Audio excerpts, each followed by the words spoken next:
Oi, minha gente. Bom dia para vocês. Como é que tá aí na semana de vocês? Espero que vocês estejam bem, tá? Vamos dar início a mais uma aula.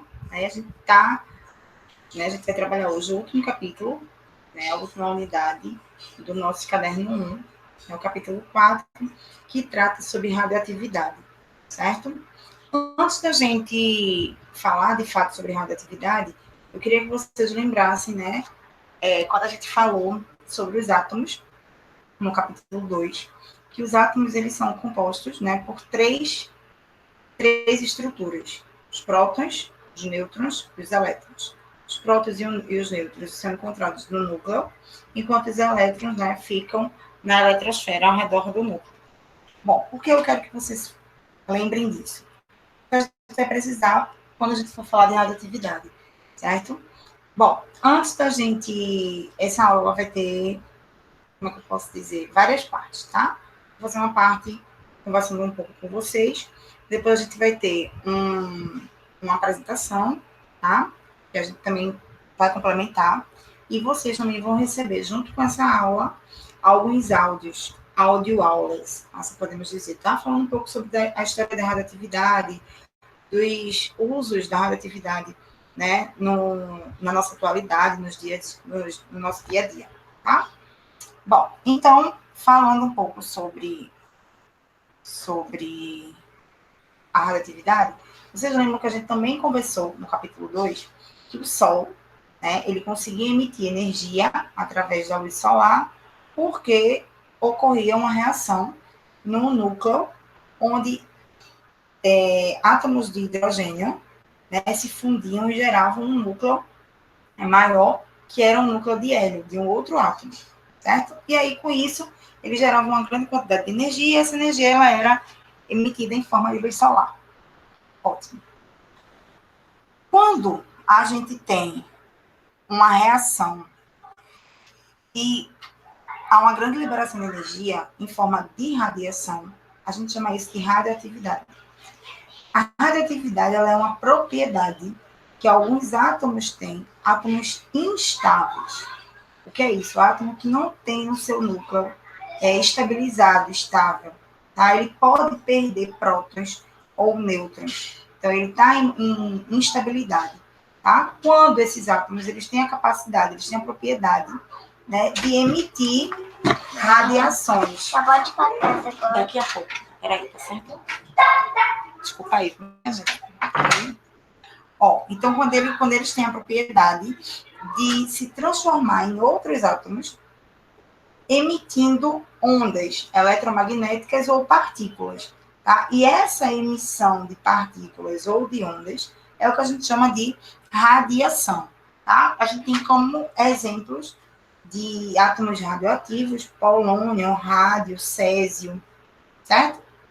E aí, a radioatividade ela foi descoberta, né, por um cientista chamado Becquerel.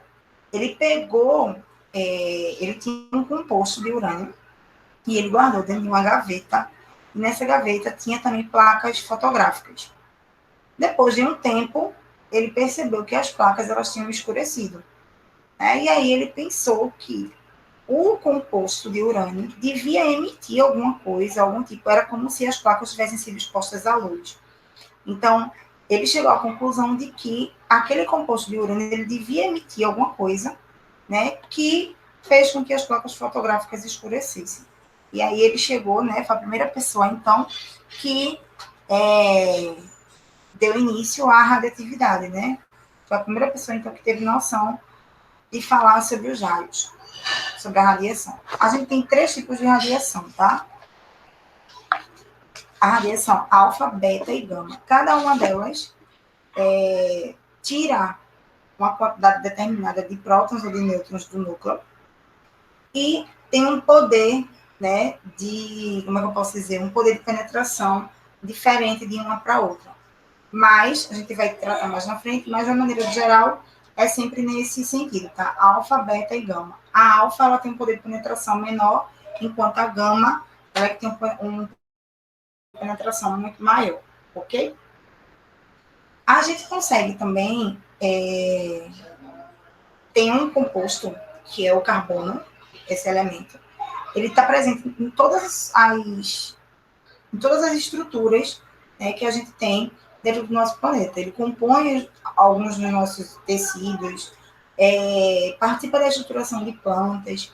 Então, é um elemento, né, que a gente acaba consumindo e tendo ele dentro do nosso corpo, como qualquer outro ser vivo. Só que o que é interessante é que o carbono 14, né, o átomo de carbono, ele tem 12 prótons. Né? Quando ele está radioativo, ele fica carbono 14. Então, o que acontece? O carbono 14, é esse elemento radioativo que a gente tem. E o que acontece? À medida que a gente morre, a gente não faz mais a assimilação desse carbono 14. Pelo contrário, a gente vai liberando esse elemento. E aí a gente pode datar determinados seres, né? Datar, ou seja, dizer de quando aquele corpo foi baseado no carbono 14. Qual o problema? É que ele só perde, ele só libera massa a cada 5.000 anos, basicamente, aproximadamente a cada 5.000 anos. Então, a gente só pode datar fósseis, né? Podemos assim dizer, seres que estejam há mais de 10 mil anos ali. Então, ele é muito utilizado para datar fósseis. A gente, o que eu quero que vocês entendam? É que ele consegue perder metade da sua massa dentro desses aproximadamente 5 mil e poucos anos. Deixa eu ver aqui, tá?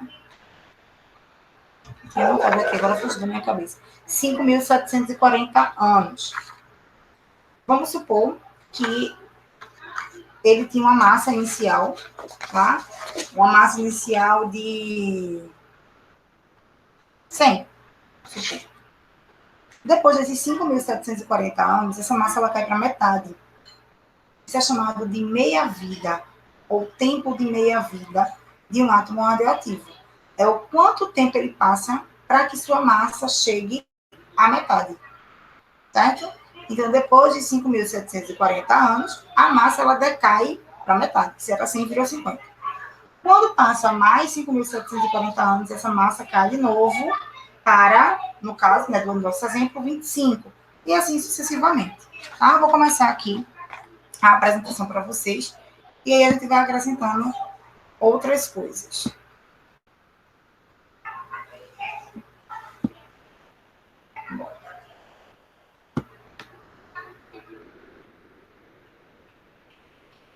Cadê?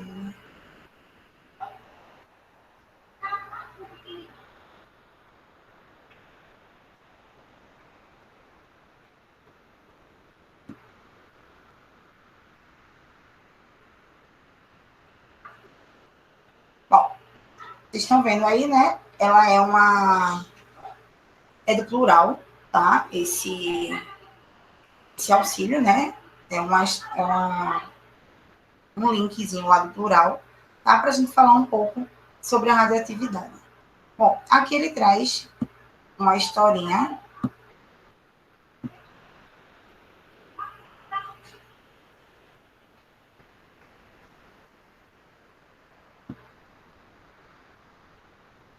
Tá?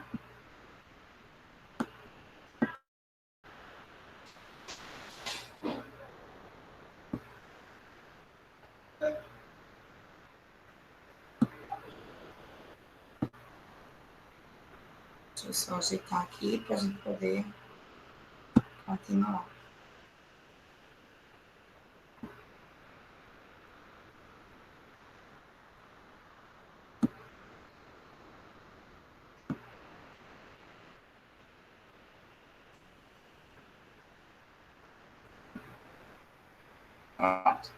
Então, a gente tem aí, né? Ele tem aqui uma historinha, onde eu vou botar aqui para vocês. Ele vê, né?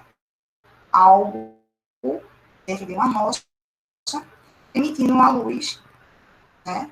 E ele, não satisfeito, super curioso, ele vai e consegue pegar, né, esse elemento. Esse elemento acaba quebrando, e aí ele vai recolher, né? Pegar e continua lançando daí para cima. Né? Que lindo, que lindo. Passaram alguns minutos, ele começa a sentir uma dor, tá? Nas mãos. E aí ele diz, né, que não deveria ter pego, afinal não sabia o que era. Bom, e aí ele diz, né, para que a gente tenha um pouco de cuidado, porque nem tudo que reluz é ouro. E ele fala que a historinha, né, tem algumas modificações, ocorreu em 1987, em Goiânia, onde várias pessoas, inclusive crianças, morreram ou ficaram muito doentes após brincarem e guardarem em casa um material radioativo, que foi o césio, tá? E aí, essa história é verídica, né? Aconteceu realmente, e o pessoal se contaminou, e quando ocorre uma exposição excessiva, né, na radioatividade, aos efeitos, existem situações drásticas. Tem gente que tem câncer, tem gente que acaba ficando com deformidades no corpo, tá? Então é muito, muito sério mesmo a exposição à radiação. Isso aconteceu também em Chernobyl, né? Era tinha uma usina nuclear lá, e essa usina, ela explodiu, né? E a radiação, ela foi exposta, né, para todo mundo da cidade. Então, até hoje ainda tem pessoas que trazem, né, na linhagem consequências desse acidente, tá? Bom, deixa eu passar aqui.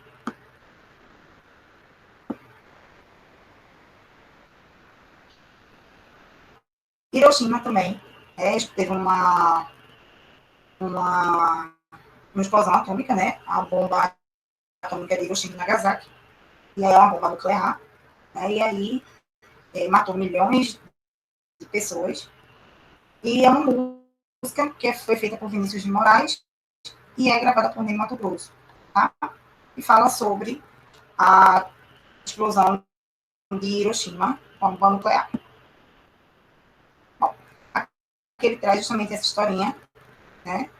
Que a bomba atômica, ela foi lançada em Hiroshima e Nagasaki durante a Segunda Guerra Mundial e teve terríveis consequências, né? Milhares de pessoas morreram, crianças nasceram defeituosas porque tiveram alterações genéticas por conta da radiação.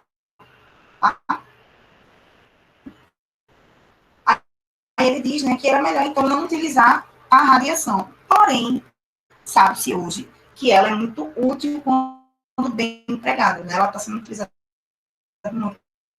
na área da medicina, na área da indústria e entre outras áreas que também dá para utilizar a radioatividade.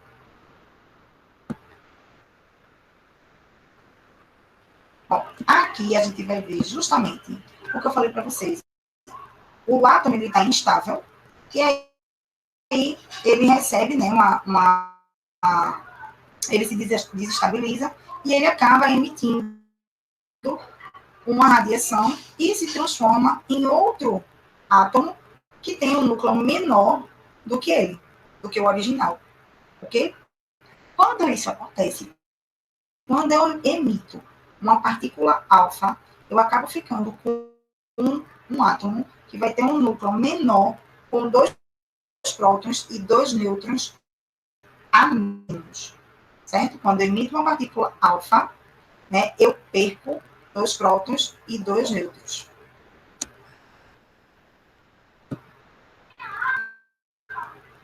Bom, e aí, quando, né, ele perde quando ele emite essa radiação, né, ele se transforma em outros átomos.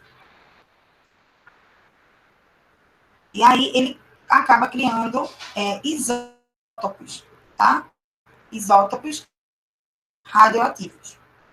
Aqui a gente tem, por exemplo, ele fala que nem todos os elementos químicos são formados por átomos radioativos. Existem elementos químicos que são formados por átomos que não são radioativos, como, por exemplo, o hidrogênio. O hidrogênio ele possui 3 isótopos: o prótio, o deutério e o trítio, tá?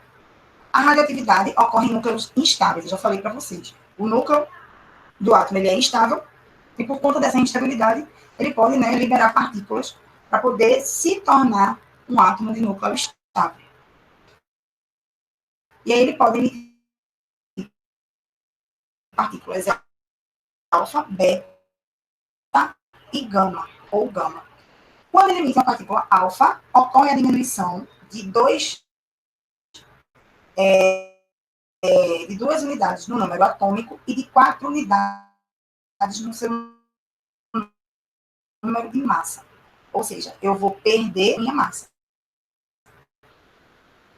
Quando eu emito uma partícula beta, o número de massa não vai se alterar, porém, seu número atômico ele aumenta uma unidade. Eu ganho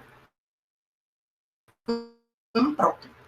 Na radiação gama, vai ocorrer uma perda de quantidade de energia e ocorre apenas a transformação dessas partículas em núcleos estáveis. Então, a radioatividade ocorre com a desestabilização do núcleo de um átomo, tornando instável. E essa instabilidade vai gerar partículas alfa, beta e gama. Então, vamos conhecer um pouco mais. Vamos lembrar disso aqui, que eu expliquei para vocês também na aula do capítulo 2. X é o meu elemento químico, A é a minha massa, e Z é o meu número atômico, ou também chamado de número de prótons.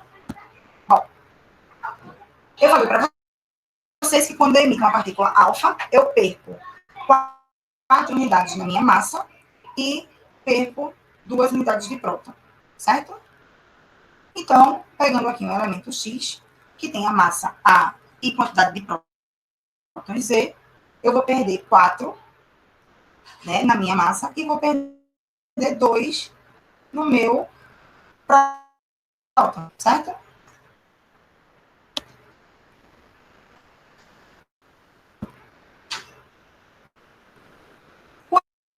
Quando eu emito uma partícula beta, eu mantenho o mesmo número de massa, não vou alterar, porém, eu vou ganhar um próton, certo?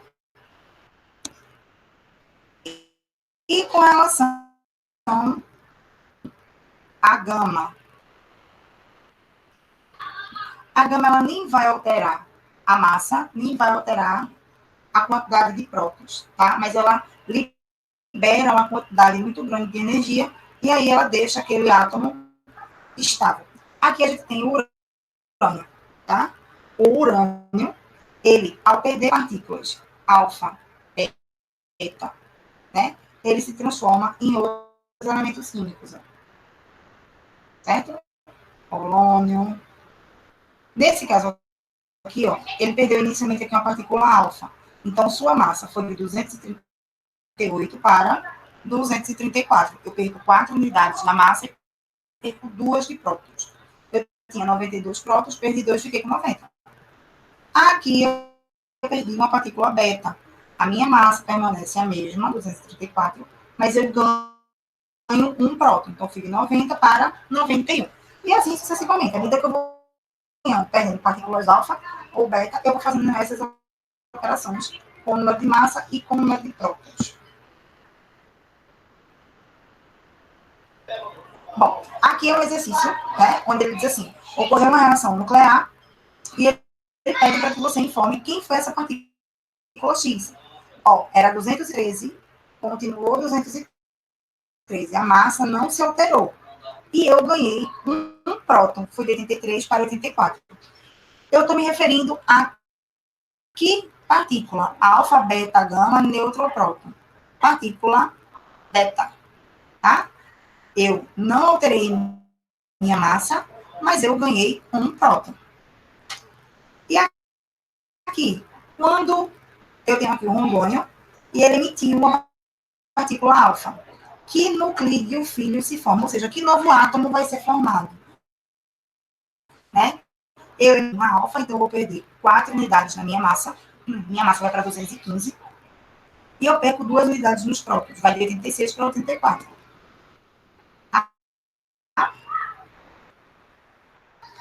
Aqui ele fala um pouco, né, que o estudo das reações nucleares e a busca de novos isótopos radioativos artificiais levou ao descobrimento da fissão nuclear e logo posteriormente desenvolveu, né, as bombas nucleares ou bombas atômicas. Aqui ele mostra como funciona uma bomba atômica, tá? Ela vai, né, originar uma bola de fogo, ondas expansivas e de calor, sobe uma bola de fogo, faz aquele cogumelo de fumaça, tá? E aqui são as áreas, né, vista a área da zona da explosão, certo? Ocorre uma corrente de convecção, e aí a gente vai ter resíduos nucleares, né, se dispersando tanto na estratosfera como na região local.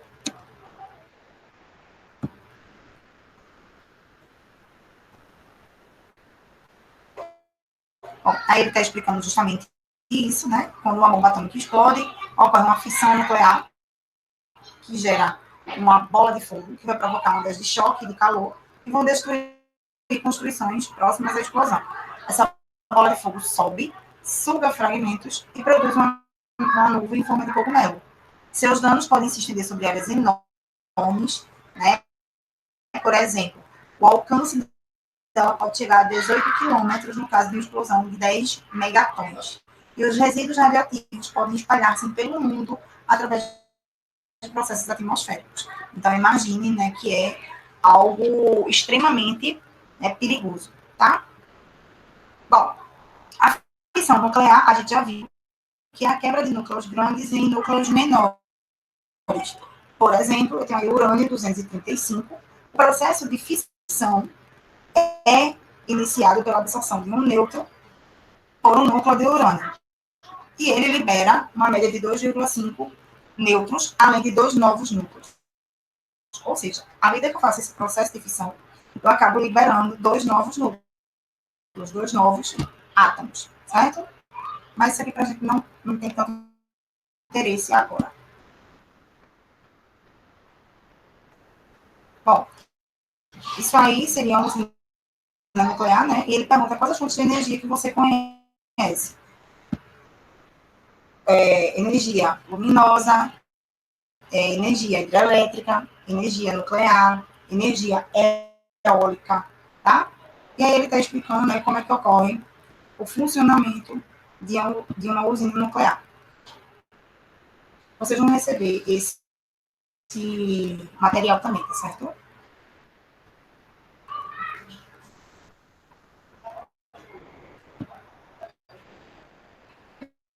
Aí ele vai falando, né, sobre a usina nuclear, reatores. Bom, e aí,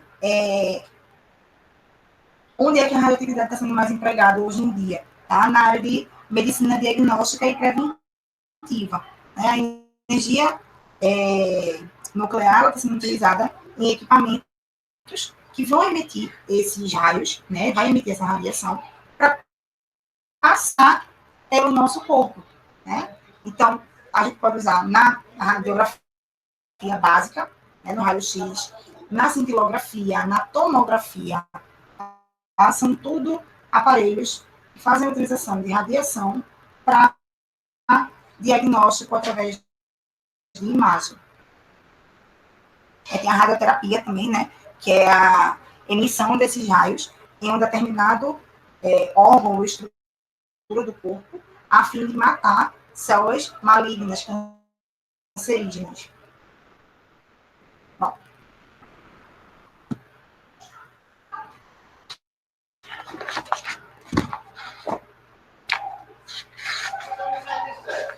a gente, então, deixa eu parar aqui, tá? Para a gente poder voltar aqui para mim.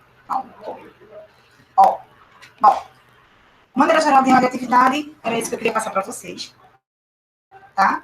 A questão, o que são, né? O que é a radioatividade, né, essa propriedade que o átomo tem de emitir raios, né, através de um núcleo instável. Posso emitir 3 tipos de radiação, alfa, beta e gama. Lembrando que a alfa faz com que o meu átomo perca 4 unidades na massa e 2 unidades de prótons. A radiação beta faz com que a massa se mantenha a mesma, porém eu ganho uma unidade de próton. E a radiação gama, eu só emito energia. Eu não mexo, eu não altero nem a massa, nem o número atômico do meu átomo inicial, ok? A gente falou de meia-vida, né? Falamos também da datação, datar fósseis a partir da presença desses átomos radioativos no corpo, na estrutura mesmo de solo, de rochas. A gente também consegue fazer isso. E a gente também falou, né, sobre a utilização dessa radioatividade na medicina. No livro, ele traz bem detalhado, tá? Como é que acontece a tomografia, a raio-x, cintilografia. A cintilografia foi até um exame que meu filho fez, onde eles colocam, né, na corrente sanguínea um isótopo radioativo. Esse isótopo, ele percorre, né? No caso do meu filho, ele fez para ver o sistema renal, né? Ver o rim. Então, a gente faz a injeção desse isótopo no corpo dele, a gente espera aproximadamente 5 horas, que é o tempo que esse isótopo vai levar, né, para passar por todo o corpo e chegar no rim, né, para ser filtrado e depois ser eliminado. E quando chega no rim é que a gente vai para a imagem, né, e aí tudo o caminho por onde esse isótopo radioativo passou, fica todo iluminado, né, a gente consegue ver se todas as artérias, veias, cálices renais, se está tudo funcionando perfeitamente, tá? É bem, bem interessante. Bom, e aí a gente conversou também, né, sobre tempo de meia-vida, vai ter questões na atividade falando sobre isso. Eu vou mandar para vocês receber esse vídeo, vão receber aquele material que eu estava apresentando para vocês, e vão ter também umas aula áudio, tá? São áudios curtinhos, só para falar um pouco da história, falar sobre os incidentes, né, de Hiroshima, Nagasaki. Tem também uma áudio falando da utilização da radioatividade na área da medicina, tá? Então, é um assunto aí bem curioso, tá?